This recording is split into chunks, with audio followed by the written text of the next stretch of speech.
Here is one more place to go grinding for motes, this time for motes of life.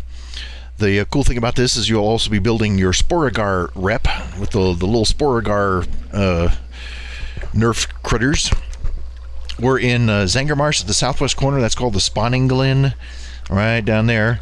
And if you get on the eastern edge, right where I am, about every 15 or 20 minutes, all of these bog monsters line up and start marching east, and they'll come right to you one at a time. Now, got to be kind of tough to be able to do this because these guys are, you know, when you have 5 or 6 of them on you, you can get yourself into trouble.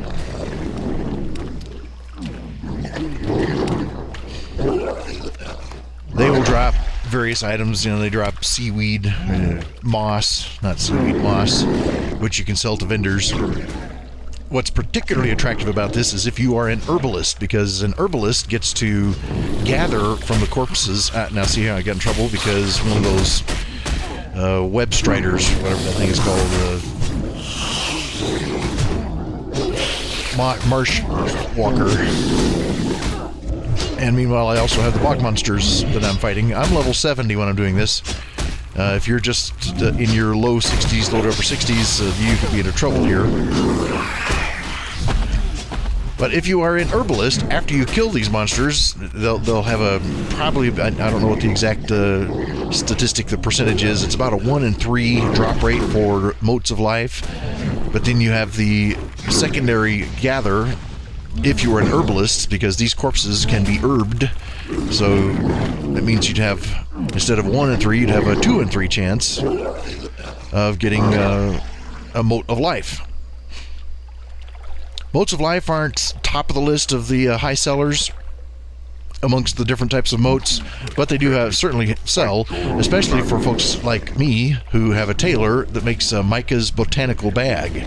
You have to have the motes of life because you have to have motes of life to make primal mooncloth, which you have to make Micah's botanical bag.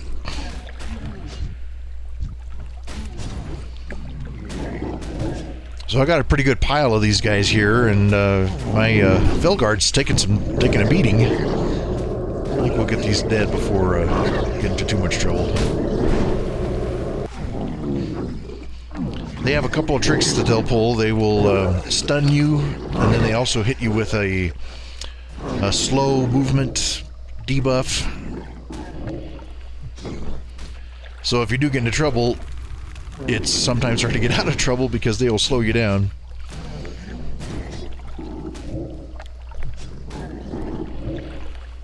Pretty good pile of corpses I got here, though, isn't it? Gosh, let's get this last one down, and then we'll be all right.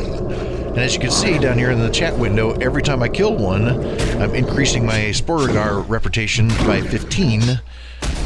The Quartermaster in Sporigar is the one who sells the pattern for Micah's botanical bag.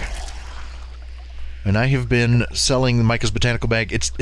As of the most recent patch, or maybe in a couple patches, 3.1, I think it was when they added yet another bag. So Micah's botanical bag is no longer but the largest bag for herbalists.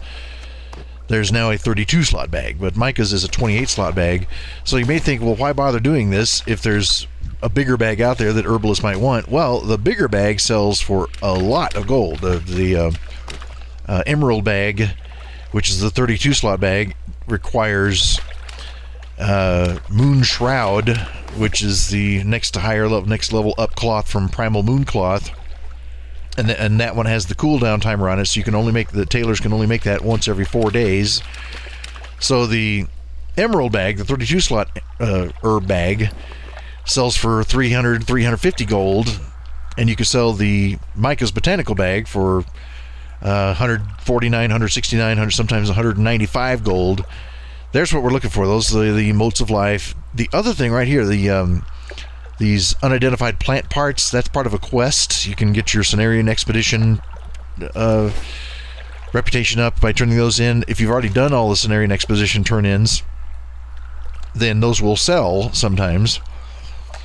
Anyway, the Micah's Botanical Bag, what I was saying about that, it still sells. In fact, it sells better. I have tried, because I got the pattern for the Emerald bag, the big 32-slot bag, and it won't sell because it's so expensive. But Micah's bag still sells a lot. All right, I'm going to stay here for an hour. I did that for an hour. Now I went back to the little town, Zebra Gym. And here's what I did, what I got in an hour. You can look down there across the bottom. Those are, I got so many, I was loaded up on Motes of Life, so I went ahead and converted some of them into Primal Life. So multiply times 10, I got 2 Primal Life there, so I already had 20 plus all those other Motes of Life. Pretty good roundup for about an hour, and then I've got all this moss, and that'll sell to vendors and makes a bit of coin off of that.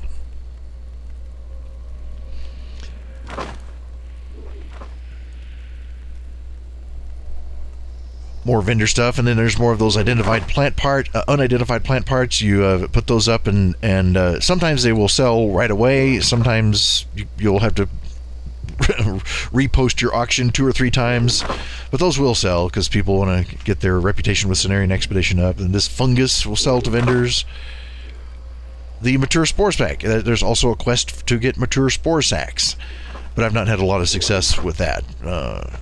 So I just sell, and that also, the Boglord tendril is also a quest item that people will often buy on the AH.